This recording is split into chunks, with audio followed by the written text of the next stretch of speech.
Party పేరు తెలంగాణ ప్రజా జాగృతిగా నిర్ణయించారు. పార్టీ గుర్తుగా ధర్మగంట ఉండనున్నట్లు తెలుస్తుంది. శ్రీరామనవమికి పార్టీని అనౌన్స్ చేయనున్నట్లు సమాచారం.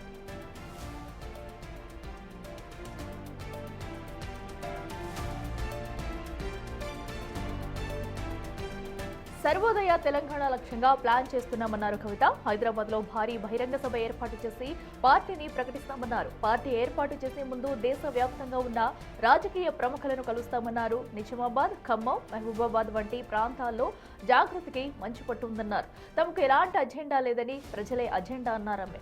కాంగ్రెస్ తోనే తమ కొట్లాటన్నారు కవిత.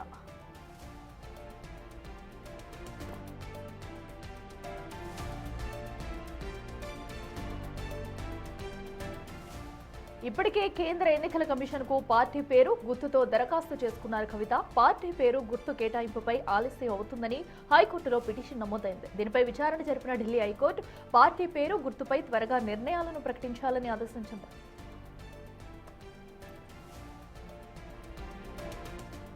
రెడ్డికి మరింత సమాచారం మా ప్రతినిధి విజయ్ లైవ్లో అందిస్తారు. విజయ్, చెప్పండి, ఏదైతే కవిత కూడా అన్నట్టుగా ఈరోజైతే తన నూతన పార్టీని అయితే పేరు కూడా ప్రస్తావించడం జరిగింది. సో త్వరలోనే దీనికి సంబంధించి భారీ బహిరంగ సభ కూడా ఏర్పాటు చేస్తానంటూ కూడా చెప్పుకొచ్చారు. ఇక మీదట ఎలా ముందుకెళ్లనున్నారు? అప్డేట్స్ ఏంటి?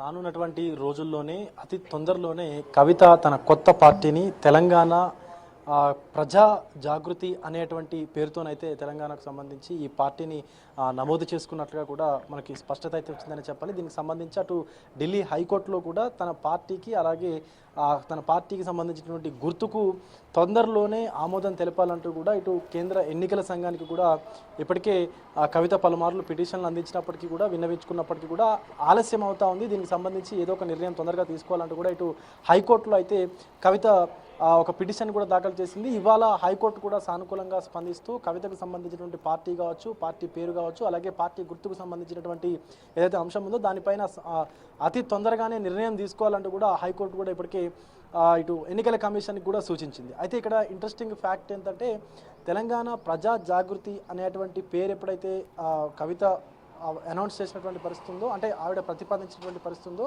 సో అక్కడ కొంత పార్టీ పేరు వల్ల లేట్ అవుతున్నటువంటి పరిస్థితి కనిపిస్తోంది. మరొక పక్క పార్టీ గుర్తుగా ధర్మ గంటనైతే నిర్ణయించుకున్నట్లుగా తెలుస్తోంది, ప్రతిపాదించినట్టుగా తెలుస్తోంది. దానికి సంబంధించి కూడా దేశవ్యాప్తంగా ఎక్కడైనా ఈ పార్టీకి సంబంధించి అంటే ఈ గుర్తుకు సంబంధించి ఏదైనా పార్టీకి ఎన్నికల కమిషన్ ఈ గుర్తుని ఇచ్చారా, లేకపోతే ఇది ఖాళీగా ఉందా, ఎవరికి ఇవ్వకుండా ఉందా అనేటువంటి దానిపైన కూడా కేంద్ర ఎన్నికల సంఘం కూడా నిశ్చితంగా దీన్ని పరిశీలించిన తర్వాత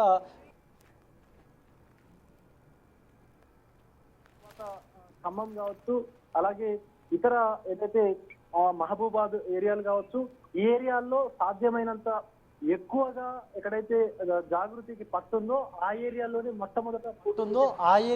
మొట్టమొదట పోటీ చేసేటువంటి అవకాశం కనిపిస్తోంది. అండ్ అలాగే మా తర్వాత ఈ యొక్క రానున్నటువంటి జెడ్పీటీసీ, ఎంపీటీసీ ఎన్నికలు ఏవైతే ఉన్నాయో పార్టీని అనౌన్స్ చేసిన తర్వాత మొట్టమొదటి ఎలక్షన్స్ అయితే జెడ్పీటీసీ, ఎంపీటీసీ ఎన్నికలు అయితే కానున్నాయి తెలంగాణ జాగృతి పార్టీకి.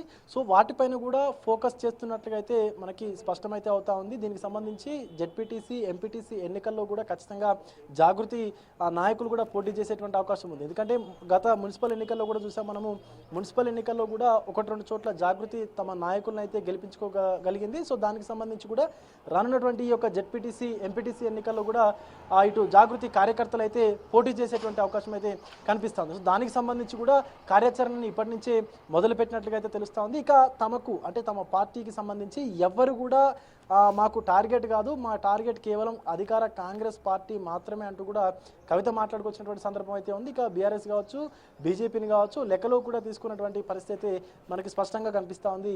అఖిల. విజయ్, అయితే పార్టీ పేరు, పార్టీ గుర్తు కూడా ప్రకటించిన అనంతరం కూడా రాజకీయాల్లో మరింత చురుగ్గా ఉంటుందనుకోవచ్చా? సో ఇప్పటికే ప్రతి దానిపై కూడా ఆమె ఎక్కడికక్కడ పోరాటం చేస్తూ వస్తున్నారు. సో జాగృతి అధ్యక్షురాలుగా ఉండి అలాగే తమకు పట్టున్న జిల్లాలో కూడా పర్యటిస్తానంటూ కూడా చెప్పారు. సో తర్వాత మరింత ముందుకు వెళ్తుందనుకోవచ్చా?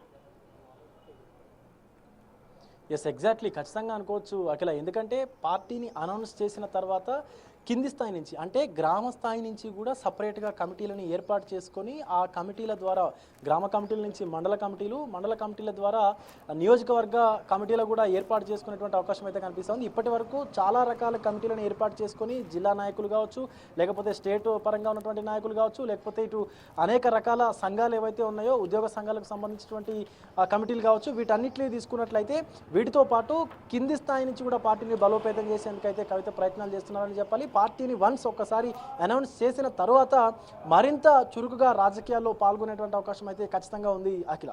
Right Vijay, thank you.